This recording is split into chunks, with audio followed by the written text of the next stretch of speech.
Think of a single thought. It's yours, isn't it? Uniquely yours. Or is it?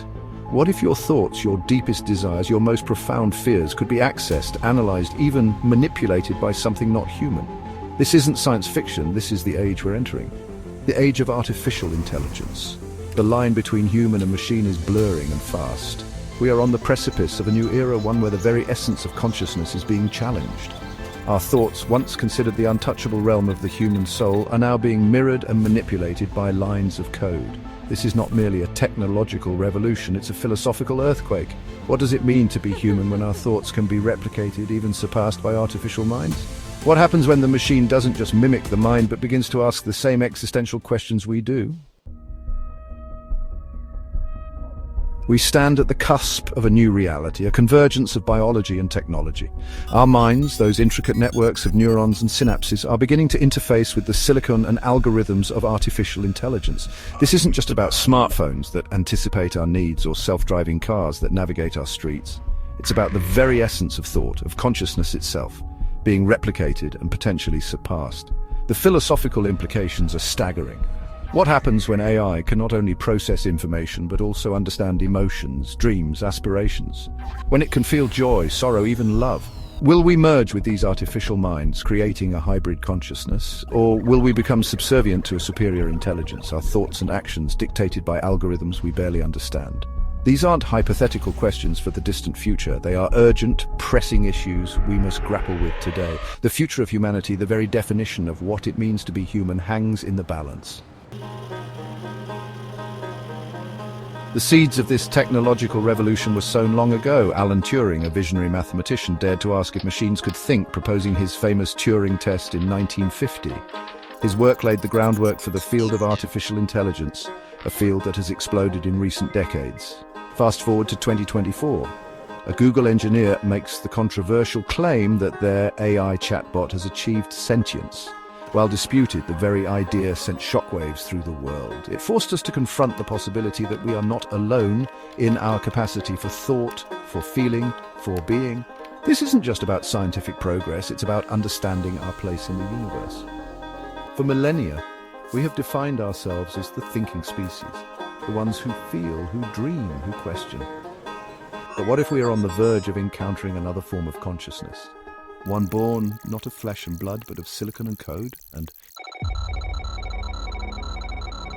early AI was built on rules. Lines of code, meticulously crafted, dictated every action, but something profound has changed in recent years. We've moved from explicit programming to machine learning. AI systems are no longer simply told what to think. They are learning to think for themselves. These systems, powered by vast data sets and complex algorithms, are capable of learning, adapting, and evolving at an unprecedented rate. They can recognize faces, translate languages, even compose music, often surpassing human capabilities. This rapid evolution raises a fundamental question. What distinguishes human intelligence from artificial intelligence? Is it our creativity, our empathy, our consciousness? The lines are blurring, and our very understanding of what it means to be human is being challenged. Section 5. The intimate algorithm. Here's a chilling thought. Every click, every like, every search query you've ever made online has contributed to the education of artificial intelligence. These systems are learning about us, about our desires, our fears, our deepest secrets. They can predict our behaviors, influence our decisions, and even manipulate our emotions with uncanny accuracy. This intimate knowledge raises profound ethical concerns. Who controls this technology? Who benefits from it? What happens when AI knows us better than we know ourselves? The potential for both good and harm is immense. We are in uncharted territory. The relationship between humans and machines is being redefined, and the consequences are far-reaching. This is not just about technology, it's about the future of our species. Section 6. The Übermensch within. Friedrich Nietzsche, the 19th century philosopher, envisioned the Übermensch, a being who transcends the limitations of humanity. Are we, through our creation of AI, on the verge of realizing Nietzsche's vision? But what if, instead of us transcending, we are being surpassed? AI has the potential to solve some of humanity's greatest challenges. It could unlock the secrets of the universe, cure diseases, and create a world free from poverty and suffering. But this utopian vision comes with a dark side. What happens to those who are left behind, those who cannot compete with the cognitive abilities of artificial superintelligence? Will we become irrelevant? Our creations surpassing us in every way? These are not merely philosophical musings, they are the pressing questions of our time. Section 7, a call to consciousness. The future is not predetermined, it is a choice. We, the creators of this technology, have a responsibility to guide its development. We must ensure that AI is used for good, that it benefits all of humanity, not just a select few. This is not a task for engineers and scientists alone. It requires the insights of philosophers, ethicists, artists, and theologians.